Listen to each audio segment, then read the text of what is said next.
Tesla brought a prototype of the carmaker's upcoming Model S electric 7-seat luxury sedan to New York City.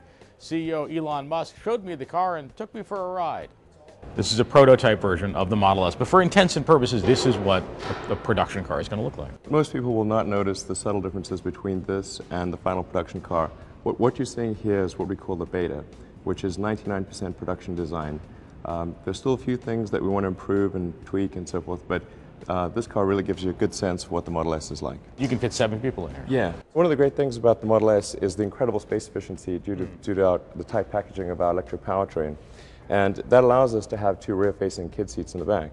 And we actually built in a 5-point harness. To protect against rear impact, we have these double octagon structures and this really strong beam. It could actually withstand an impact from a truck if you're parked by the side of the highway.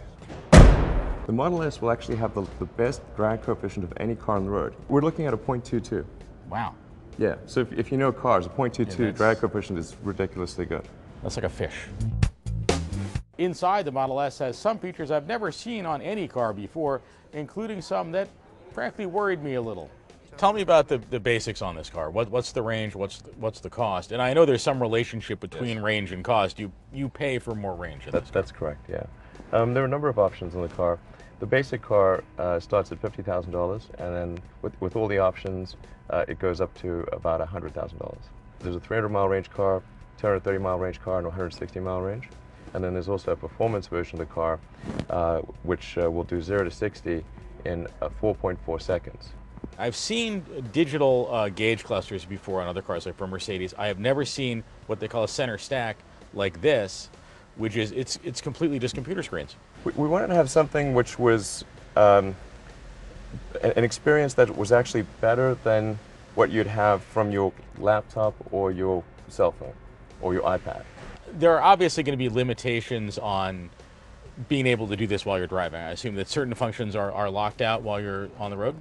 We're really not blocking out functions, but what we are doing is providing a very good voice interface to the system. If you click this button, go to Google Voice, issue a command, it'll translate that to text, and then either change your music, go to a website, you can do all sorts of cool things. You can dictate a note, reply to email. You're freaking me out.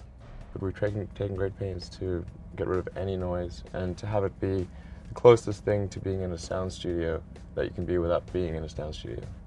So this car, even if this were a gasoline-powered car, it would be a quiet gasoline-powered car. Right. But then you've taken the further step of completely eliminating an engine. As you mentioned, one challenge with that is, and I know luxury car makers face this, a lot of times doing away with noise can be like sawing the legs on a table.